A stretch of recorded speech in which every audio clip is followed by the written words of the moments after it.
Another amazing archaeological discovery, but this time I want you to take a very close look at the middle of this stele. Look at the behind the elephant. What does that thing look like to you? It looks like a humanoid, or I don't know what that is. It's like half man, half animal, and they're holding them with some kind of a leash.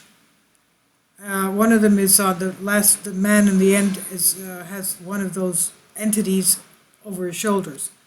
So if you know what that is, please let me know. But this was actually on the carved hieroglyphs, the stele. Now this intriguing 3,000-year-old discovery, they say, could prove Bible's historical reliability because it makes reference to King Omri, the Israelite King Omri, and it lends credence to the Bible's historic credibility.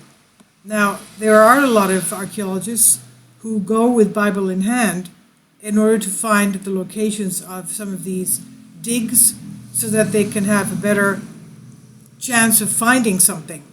And they do.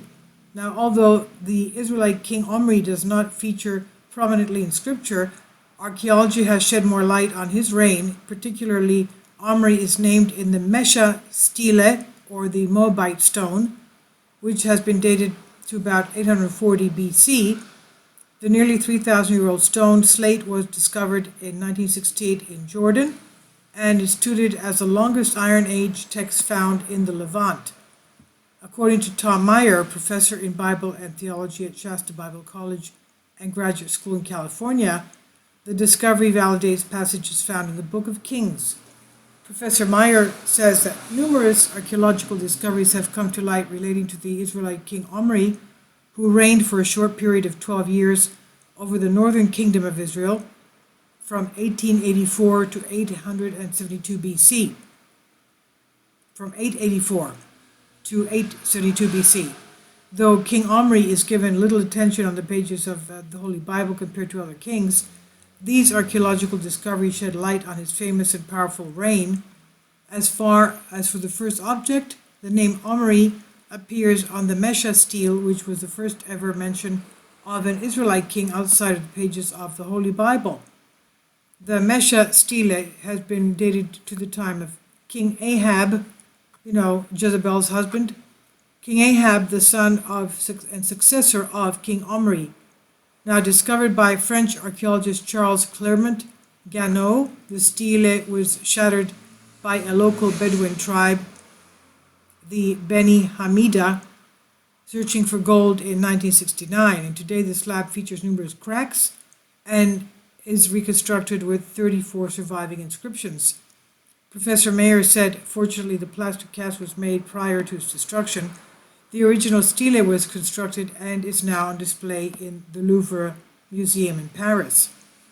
The Mesha stele, which also mentions the names of the Hebrew god Yahweh, describes from Mesha, the king of Moab, perspective how Moab was the favor of Chemosh, their god, was delivered from Israelite subjugation, and Omri had occupied the land of Medeba.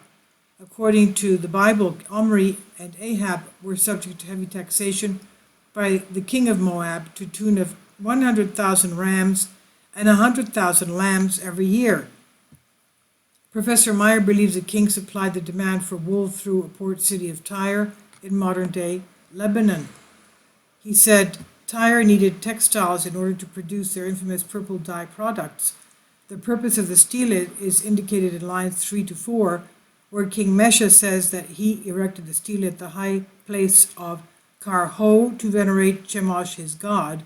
But this is not the only discovery that relates to the Bible's account of King Omri.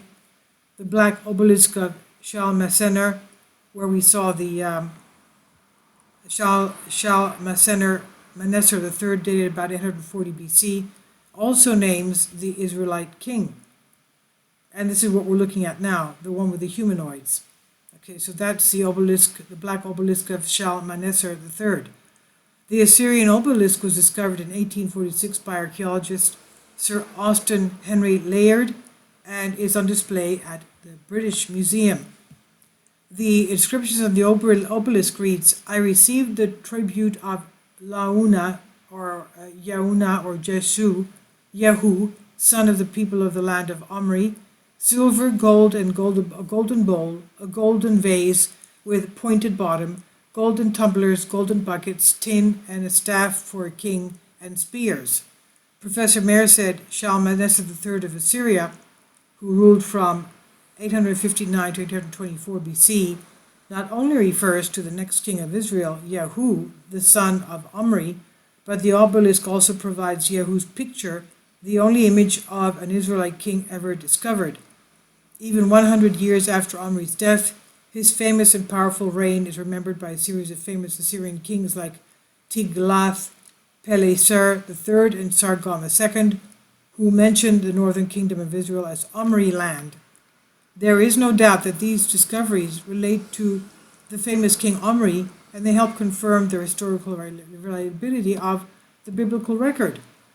Professor Meyer is a public speaker, lecturer who's memorized more than 20 books from the Bible, and he's known as the Bible Memory Man.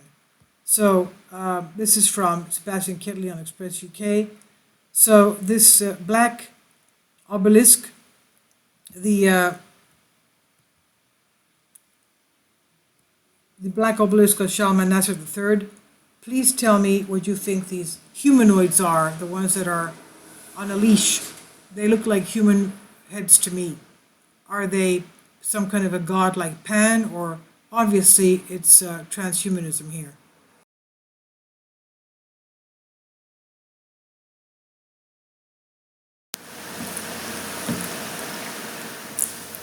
If you'd like to join me on my Patreon account, you will hear content not covered by mainstream media. These riveting stories will be based on my research, and I will state my opinions and give my personal insight on diverse and controversial subjects and world events not covered by mainstream media, and not supported by YouTube guidelines. So whatever I have on my Patreon, most of those will not be on my YouTube channel. Please consider becoming a member today. More of the most significant and important videos will be on my Patreon channel. Your support helps me to continue my research and keeps this YouTube channel alive. And we depend on your support, your generous charity, because we help economically challenged families here in Athens, Greece, in Kapota, and we also help the young generation with university tuition and the community around our church. Thank you.